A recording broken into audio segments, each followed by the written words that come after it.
자, 오늘은 그 오상렬의 재테크 과외의 99회차입니다. 그래서 그동안 했던 내용을 간단히 썸머리를 해서 요약 정리를 하는 그런 시간을 갖도록 하겠습니다. 경제 환경에 대한 변화, 그리고 금융에 대한 변화는 어떻게 왔는지, 그리고 재테크에 대한 원칙들, 그리고 금융 상품에 대해서 말씀을 드리고, 그리고 나서 재무 설계, 이런 순서대로 하나하나 그 유튜브 영상의 회차 번호를 말씀을 드리면서 정리를 할 테니까 지금까지 오상렬의 재테크과외를 꾸준히 정주행 하시거나 공부하신 분들은 이번 회차가 요약하는 데 많이 도움이 되실 거라고 보고요. 제일 먼저 경제 환경의 변화에서는 71번 자본주의 원리라는 데에서 신용 창조에 대해서 얘기를 했어요. 한국은행에서 A은행에 1억을 주면 A은행은 10%인 1,000만 원만 놔두고 이 9천만 원을 대출할 수 있다라고 했고, 이 돈을 1,000만 원만 쓰고 8천만 원 저축을 하면 B은행에 이 은행은 바로 7천만 원 10%만 지불 준 비율 놔두고 7천만 원 대출해주면 C은행에 이 사람이 저축을 하면 6천만 원이 저축이 되면 다시 5천만 원을 저축을 해서 시중에 도는 것은 1억이 아니라 이 9천만 원, 7천만 원, 5천만 원이 계속 돌기 때문에 수억 원, 수십억 원의 돈이 돈다. 그래서 이 돈은 결국 뭐냐면 이게 대출이라고 그랬고, 여기서 발생한 이자로 이 금융권이 장사를 하기 때문에 우리가 생각보다 많은 대출을 빌릴 수밖에 없는, 이게 자본주의 원리다라는 얘기를 71회차에서 했습니다. 53회차에서는 앙드레 코스톨라니의 달걀 이론을 했는데, 이 달걀이 금리가 정점일 땐 예금을 해야 되지만 금리가 떨어질 때는 채권을 하고, 더 떨어지면 부동산을 통해서 재테크를 하고, 금리가 올라가면 주식을 하고, 금리가 다시 올라가면 예금을 하는, 이렇게 순환한다는 것이 앙드레 코스톨라니의 달걀 이론이었죠. 세 번째는 버블 경제에 대해서 얘기를 했는데, 지금 현재 중국은 1997년 8년 한국 IMF와 마찬가지로 기업의 부채가 많아지고 있고, 한국은 2007년 8년 미국 서프라임 모기지처럼 가계부채가 많아지고 있다. 그래서 만약 이런 상황이 좀 심각해지면 한국은 미국을 닮아가고요, 중국은 한국의 IMF를 닮아갈 가능성이 있다라고 얘기를 했습니다. 75회차에서 스태그네이션은 경기 침체고 인플레이션이 합성화된 건데, 금이 있는 어느 정도 양만큼 돈을 찍어야 되는데 너무 많이 돈을 찍다 보면 현재 베네수엘라나 예전에 짐바브웨처럼 종이 돈으로 벽지를 바르고 또 딱지치기를 하는 그런 인플레이션, 하이퍼 인플레이션이 발생하는데 경기는 안 좋은, 이런 스태그플레이션에서도 말씀을 드렸고요. 76회차에서는 경기 선행지수를 했죠. 이 경기 선행지수 중에 한 7, 8가지의 선행지수가 있는데, 이 중에 가장 중요한 딱 하나를 고르라면 장단기 금리차가 역전되는 거라고 말씀을 드렸어요.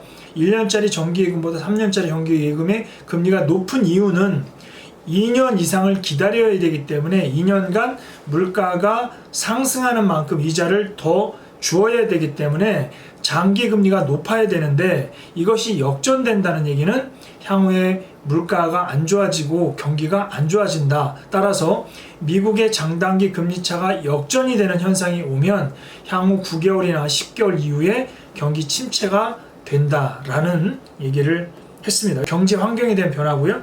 그 다음에 금융 환경에 대한 변화는 두 가지로 얘기했죠. 첫 번째는 금융 지진이라는 거에서 말씀을 드렸고, 지진 같은 경우는 미중 무역 전쟁으로 인해서 한국의 수출이 어려워진다라는 거 얘기했고, 좀비 같은 경우는 금융 사기꾼에 대해서 금융 다단계라든지 코인이라든지 여러 가지 내용을 48회차에서 다뤘죠. 세 번째는 재테크 원칙인데, 재테크 원칙에는 기본 재테크, 응용 재테크, 고급 재테크, 재테크 상식, 그리고 나머지 재테크로 한 구분을 해봤는데요. 첫 번째 기본 재테크가 6회차에 달리와 복리를, 달리는 원금에 이자가 붙는 거지만 복리는 원금의 이자가 다시 원금이 돼서 거기에 이자가 늘어나는 거기 때문에 작은 눈덩이가 점점점 커지는 것처럼 그런 스노우볼 효과가 있다라고 얘기했고, 추가적으로 은행의 예금은 달리지만 연체 이자는 복리다라는 부분도 말씀을 드렸습니다. 두 번째로 달려복리를 법칙으로 만들어 놓은 게 있었죠. 7이 법칙. 그래서 72를 2율로 나누면 내 원금이 2배가 되는 시간이 나오고, 시간을 집어넣으면 2배가 되는데 걸리는 이자가 나온다. 그래서 예를 들어 3%의 투자 수익률로 내 1,000만 원을 2배로 만든다 그러면 72를 3으로 나누면 24년 만에 2배가 된다. 이렇게 말씀을 드렸고, 10년 안에 2배가 되려면 72를 10으로 나누면 7.2%의 수익률이 돼야 내 자산이 2배가 된다. 그거는 세 번째 법칙은 100- 나이 법칙이겠죠. 나이만큼은 저축하고 100에서 나이를 뺀 만큼은 투자하라. 그래서 30세에 사회초년생이 저축을 한다면 100만 원 중에 30만 원은 저축을 하고 70만 원은 펀드나 ETF나 이런 상품에 투자를 한다. 이렇게 했습니다. -50 플러스 100 법칙. 1억 원을 투자해서 5천만 원이 되면 수익률 -50%. 그래서 5천만 원으로 다시 5천만 원을 만들어야 1억의 원금이 되는데, 떨어지는 건 -5천인데 100%가 2배가 돼야 원금이 된다고 얘기했고요. 정액 분할 투자는 10회차에서 말씀드렸죠. 그래서 목돈이 들어가는 것보다는 정액으로 나눠서 분할해서 투자하면 위험이 분산되기 때문에 떨어질 때 많은 주식을 사기 때문에 결론적으로는 수익률이 좋다. 이거를 달러 코스트 에버리지 효과 정액 분할 투자법이라고 말씀을 드렸고요. 그 다음에 하이리스크 하이리턴 13회차에서 얘기했고, 레버러지 법칙, 남의 돈을 가지고, 남의 전세돈을 가지고, 남의 은행의 대출을 가지고 자산을 형성해서 이 가격이 오르면 결국은 그 시세 차익을 노린다라는 게 레버러지 효과였는데, 7회차에서 양날의 검이라는 걸로 소개를 드렸죠.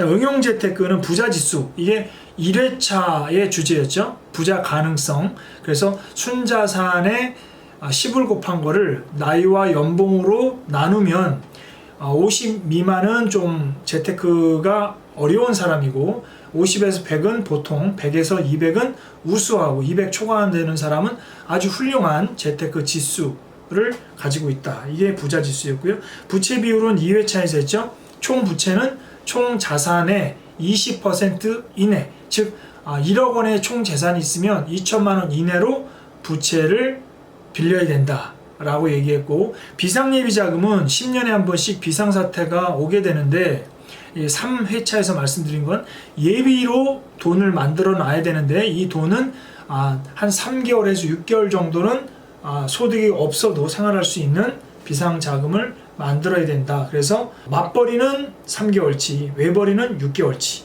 34회차에서 지출에 대한 포트폴리오, 12회차에서 자산에 대한 포트폴리오를 말씀을 드렸어요. 예전 댓글에 7대3 법칙하고 그 다음에 100- 나이 법칙의 차이가 뭐냐라는 질문이 올라왔어요. 그래서 7대3의 법칙은 내가 가지고 있는 자산, 그러니까 만약에 내가 1억 원이 있다 그러면 이 1억 원의 자산을 뭐 예금 쪽에 얼마를 하고 투자에 얼마를 하느냐, 이거는 7대3의 법칙으로 하고요.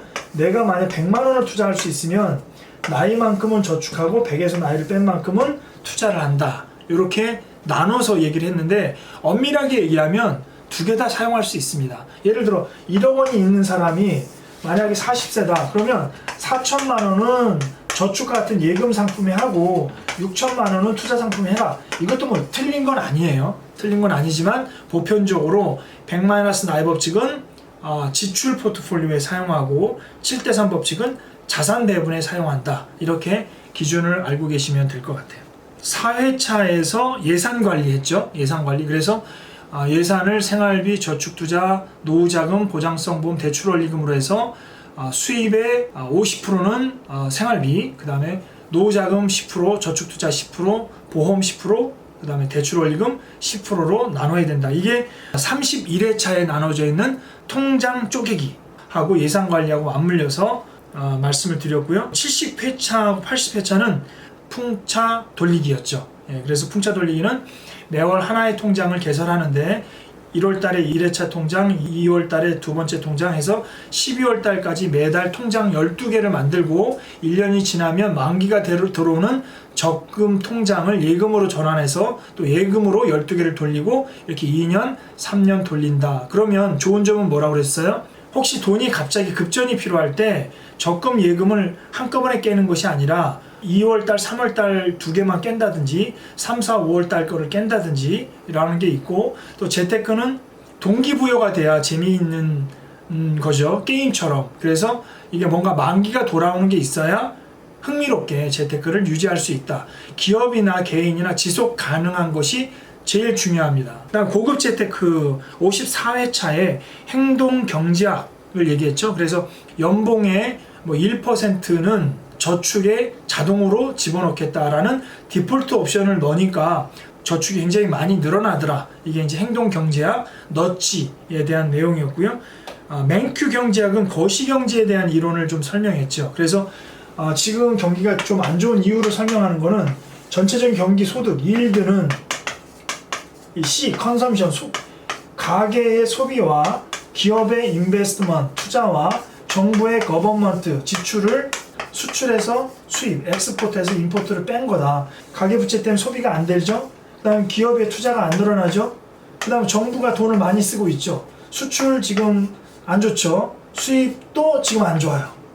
지금 어쨌든 그래서 전체적으로 국민 경제가 좋지 않다라는 거시적인 경제의 법칙을 이 맨큐 경제학의 5가지 거시 경제 이론을 통해서 알 수 있다. 부자 경제학은 58회차 부자 아빠, 가난한 아빠가 얘기했던 내용을 썸머리했는데 돈을 만드는 거죠. 라이프 사이클과 경치 템플릿이 워낙 중요한 거기 때문에 인생에 있어서 이렇게 수입이 늘다가 수입이 줄어든다. 이게 수입선이라고 했고요.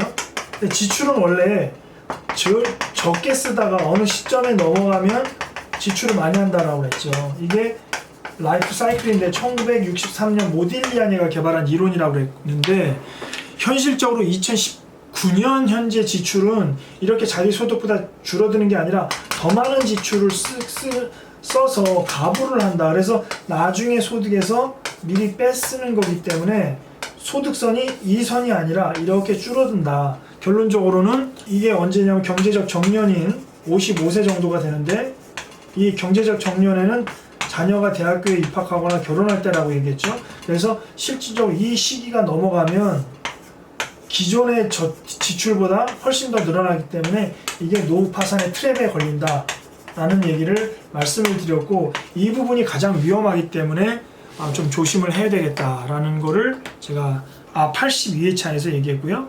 그 다음에 재테크 상식으로 넘어갑니다. 92회차 전세와 월세, 대출의 이자가 비쌌던 10년, 20년 전에는 남의 돈, 전세 자금을 받아서 집을 산 다음에 그 자산의 가치가 올라가면 그걸 되팔고 해서 부를 늘렸다라는 말씀을 드렸고, 앞으로는 그러니까 전세가 없어지고 월세로 넘어간다 이런 얘기도 말씀드렸죠. 88회차 신용카드 관리, 일단 신용카드가 있게 되면 안 좋은 게 한 4-5가지 있다라고 했죠. 그래서 일단 커터카드, 일단 제일 좋은 신용카드 관리는 카드를 잘라라. 이게 가장 좋은 핵심 방법이다. 89회차 마이너스 통장, 마이너스 통장은 없애야 되는 거죠. 근데 없애는 것보다는 아예 만들질 않는 게 중요한데, 이 직장인들 같은 경우는 연봉이 올라가면 마이너스 통장의 한도가 또 올라가죠.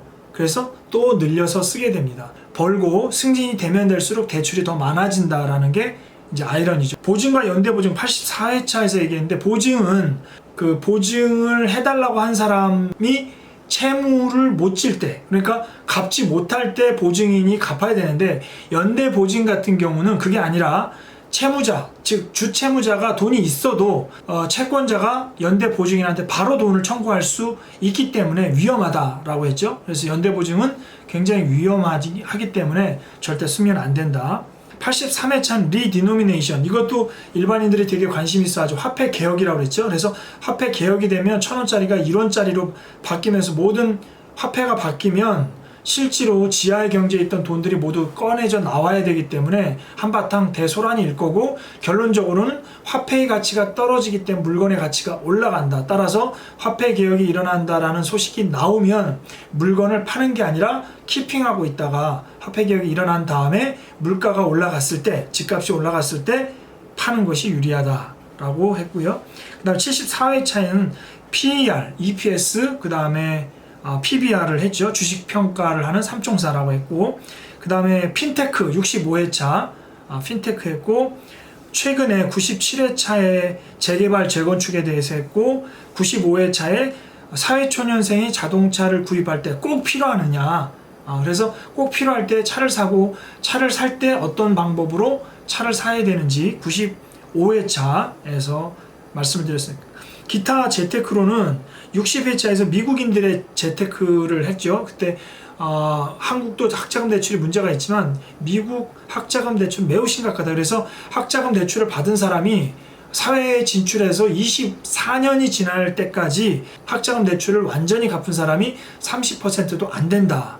그러니까 영원히 학자금 대출을 끌고 가는 게 지금 현재 미국의 모습이다. 59회차는 통계 재테크를 했고, 61회차는 고전 재테크를 통해서 성경이나 뭐 책은담 이런 그 고전에 나와 있는 재테크를 말씀을 드렸고요.